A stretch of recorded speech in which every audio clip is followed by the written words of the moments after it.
उस तन की कौन बड़ाई करे, जिस तन ने किया शुभ काज नहीं।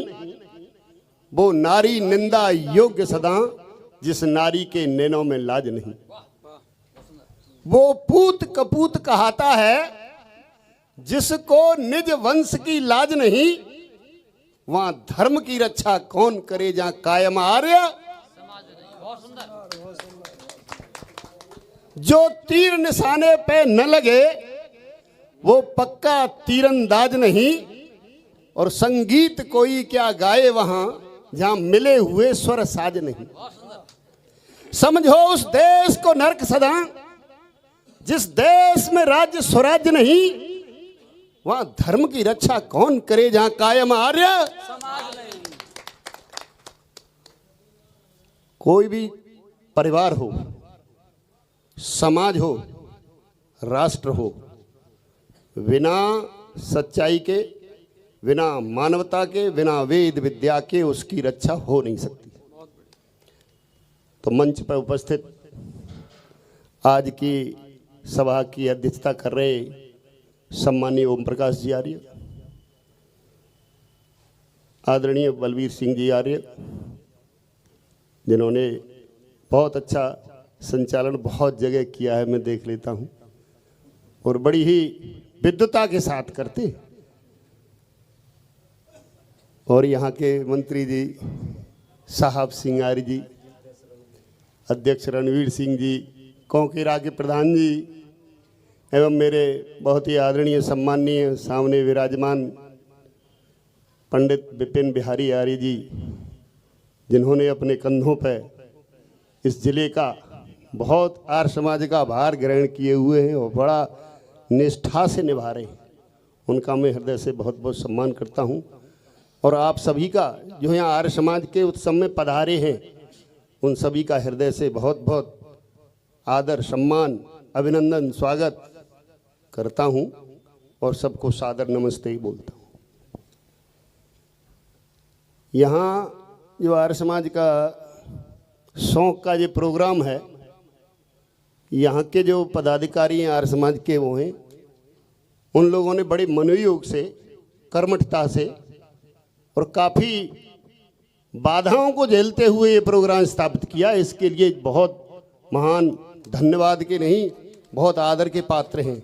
मैं हृदय का इनका आभारी हूँ, हृदय से, जिन्होंने ये प्रोग्राम यहाँ इन विषम परिस्थितियों में किया है। यहाँ की परिस्थिति भी मुझे कुछ कुछ पता है, लेकिन मैंने पहले भी कहा था, मेरे लायक कोई कार्य हो शासन का, प्रशासन का, उसके लिए मैं तैयार हूँ, किसी भी तरह का हो। तो ये जो प्रोग्राम है, भीड़ से मतलब नहीं है भाई, भीड़ की भी बात चली थी। हमारा यहाँ एक आदमी बैठा है ना, उस जो भीड़ में लाखों होते हैं, एक ही व्यक्ति बहुत है उस लाखों की भीड़ के लिए। एक एक व्यक्ति एक लाख की भीड़ है उस परम ज्योति पुंज, जिन्होंने इस समाज का, इस राष्ट्र का, इस विश्व का कल्याण किया। उनकी हम 150वीं वर्ष जो पूरी हुई स्थापना के, आर्य समाज की स्थापना जिन्होंने सबसे पहले की थी बॉम्बे में, उन्होंने काकड़बाड़ी में सबसे पहली आर्य समाज है वहाँ। और उस समय इतना भेदभाव भी नहीं था। उस समय 5100 रुपये की कीमत शायद करोड़ों से भी ज़्यादा है आज की तारीख में, जो एक सबसे पहले एक मुसलमान ने दिए थे वहाँ। ये हालत थी ऋषि दयानंद के ज़माने में, इतना भेदभाव नहीं था जो आज बढ़ता जा रहा है।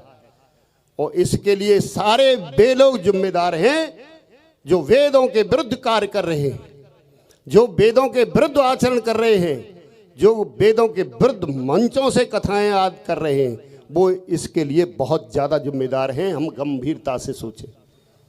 ऋषि दयानंद के 200वें जन्मदिन पर भी बहुत कार्यक्रम हुए, अब भी हो रहे हैं। अभी 201 माह पूर्ण हुआ है 12 फरवरी को, क्योंकि 12 फरवरी को उनका जन्म दिवस है 1824 का। मैं तो टंकारा भी गया था, जाता रहता हूँ। तो वो जो महान पुरुष देश में पैदा हुआ, उसके लिए हमारा देश ही ने विश्वरणीय है। विश्व में वेद विद्या का प्रचार एक महर्षि दयानंद ने पहुंचाया।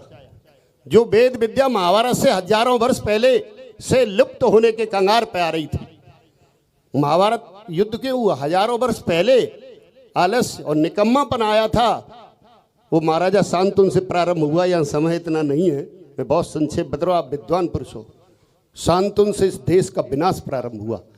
अगर उस समय शांतनु न होता या उस समय वो अपनी शादी न करके देवव्रत की कर रहा होता तो आज विश्वगुरु ही रहता देश। लेकिन उन कृतज्ञों के लिए बार बार धिक्कार है जिन्होंने हमारे देश को इस गर्त में पहुंचाया। और अभी बता रहे थे गुलाम हुआ किस तरह हुआ, क्या हुआ, ये बहुत बड़े सोचनीय बात है। जिस देश में एक एक वीर ऐसा था जिससे धरती कांपती थी, एक अर्जुन से पूरा विश्व डरता था, ऐसे बहुत सारे लोग थे जिनसे एक एक से विश्व डरता था।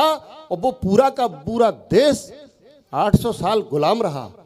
ये हमारे निकम्मेपन से और हमारे महाभारत युद्ध में जब विद्या और शक्ति का विनाश हो गया तो लोगों ने अपनी अपनी दुकानें चलाई और आज भी वो दुकानें चल रही हैं।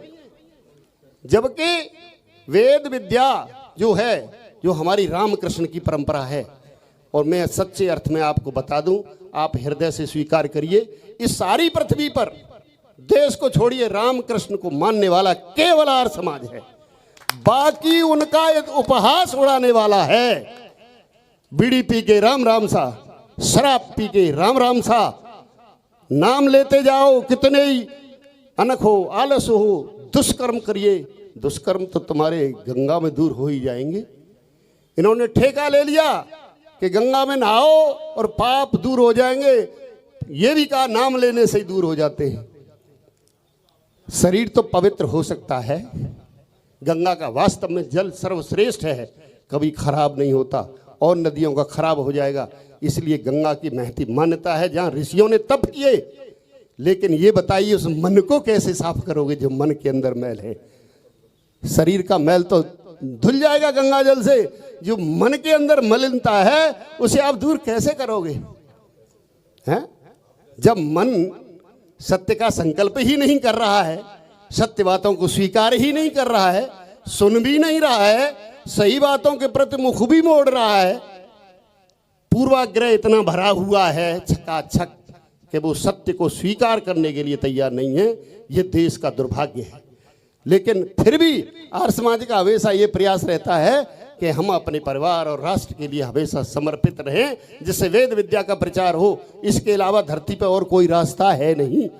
महर्षि दयानंद की हम क्या बात कर सकते हैं? ऐसा व्यक्ति, ऐसा महापुरुष इस पृथ्वी पे पूर्व काल में भी शायद आदि ऋषियों के अलावा तो मुझे लगता है कोई पैदा नहीं हुआ होगा। अभी हमारे बेनीवाल साहब बता रहे थे कि एक व्यक्ति एक तरफा हो सकता है, एक चीज का सुधार कर सकता है, समग्र रूप से सुधार करना।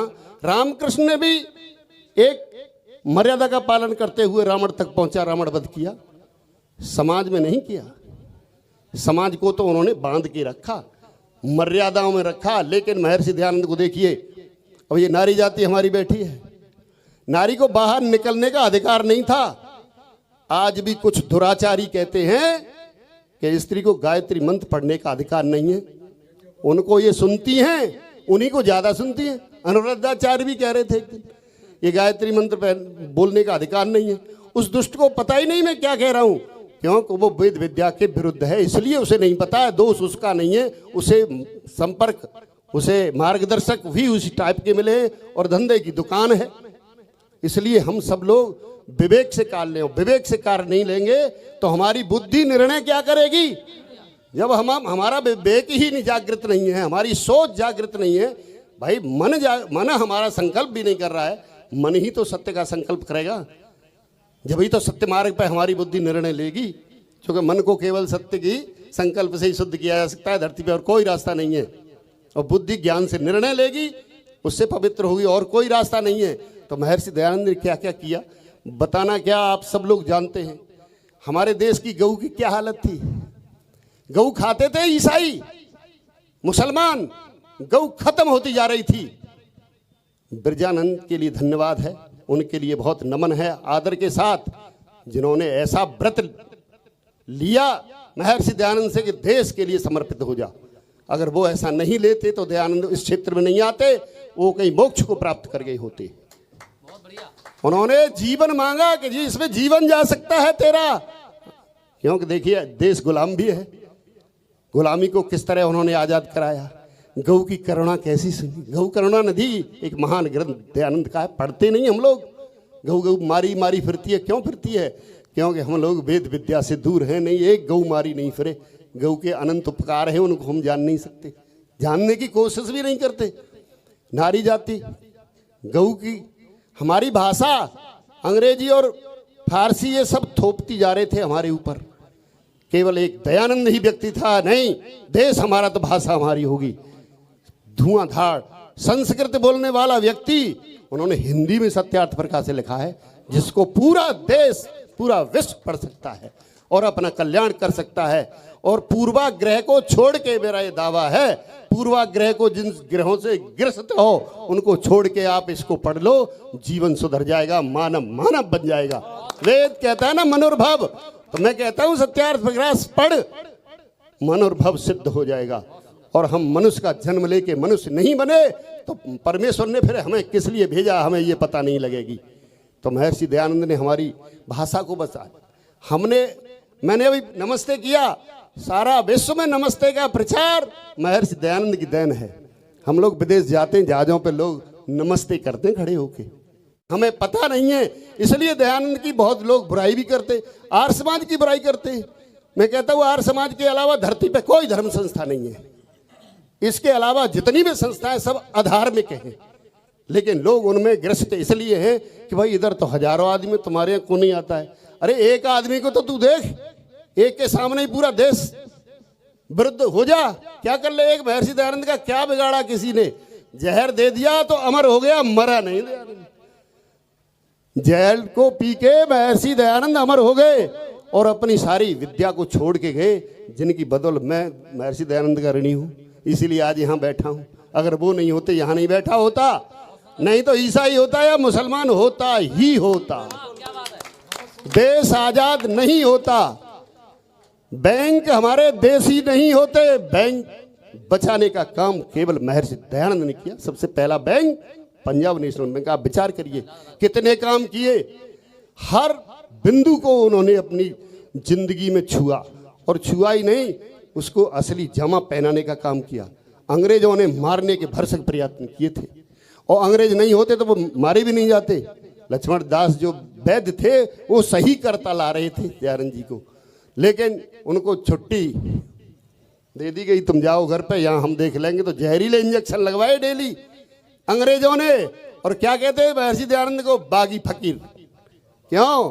क्योंकि अंग्रेज कहते दयानंद हमारी बड़ाई करो, हमारा राज्य अखंड रहे भारत में। दयानंद कहते मैं रोज प्रार्थना करता हूं आपका डेरा यहाँ से कब उखड़ के जाए। भारतवर्ष में अंग्रेज केवल एक महर्षि दयानंद से डरते थे, किसी से नहीं डरते थे। 6 फीट 9 इंची लंबा कद, आदित्य ब्रह्मचारी, जिसके तेज के सामने अंग्रेज क्या, सब डर ही डरते थे। तो वेद विद्या का जो प्रचारक, जिनकी हम शताब्दी मनाते हैं, जन्मदिवस मनाते हैं, इसी में हमारा बड़ा सौभाग्य है।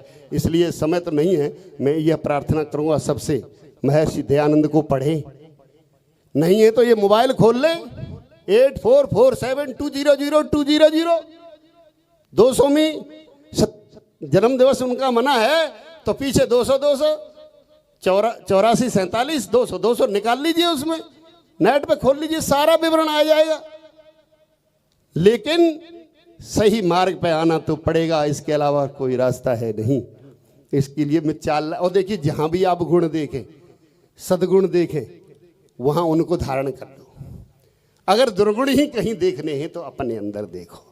हम में भी कम दुर्गुण नहीं है। कोई ये कहे कि तू दूध का धुला है, दूध का धुला का अर्थ यह कि जिसमें कोई भी नुक्स का दुर्गुण न हो, ऐसा धरती पे कोई नहीं, फिर तो मोक्ष को प्राप्त हो जाएगा। इसलिए सबके गुण, हाँ, तो एक 4 लाइन के बाद जो है मैं अपनी वाणी को विराम दूंगा। हरे सबके गुण अपनी हमेशा गलतियां देखा करो, सबके गुण अपनी हमेशा गलतियां देखा करो, जिंदगी की हूबहू तुम झलकियां देखा करो, सबके गुण अपनी हमेशा गलतियां देखा करो। चाहते महलों की गर तुमको सताएं आन कर, चाहते महलों की गर तुमको सताएं आन कर, कुछ गरीबों की भी जाकर, कुछ गरीबों की भी जाकर बस्तियां देखा करो, सबके गुण अपनी हमेशा गलतियां देखा करो। खाने से पहले जरा तुम हक पराया सोच लो, खाने से पहले जरा तुम हक पराया सोच लो, कितने भूखों की है इनमें, कितने भूखों की है इनमें रोटियां देखा करो, सबके गुण अपनी हमेशा गलतियां देखा करो। आन कर तुमको सताए गर सिकंदर सा गुरूर, आन कर तुमको सताए गर सिकंदर सा गुरूर, हाथ खाली आते जाते, हाथ खाली आते जाते अर्थियां देखा करो, सबके गुण अपनी हमेशा गलतियां देखा करो। चाहते हो जिंदगी में सुख अगर अपने लिए, चाहते हो जिंदगी में सुख अगर अपने लिए, दूसरों के गम में अपनी, दूसरों के गम में अपनी सिसकियां देखा करो, सबके गुण अपनी हमेशा गलतियां देखा करो। तो ऐसे सन्यासी महर्षि दयानंद जो दुखों के, दूसरों के दुखों से कितना द्रवित होता था, अथाह कहानी पढ़ी है, इसीलिए उस महान देवता का नाम दयानंद था। उसको बार बार श्रद्धांजलि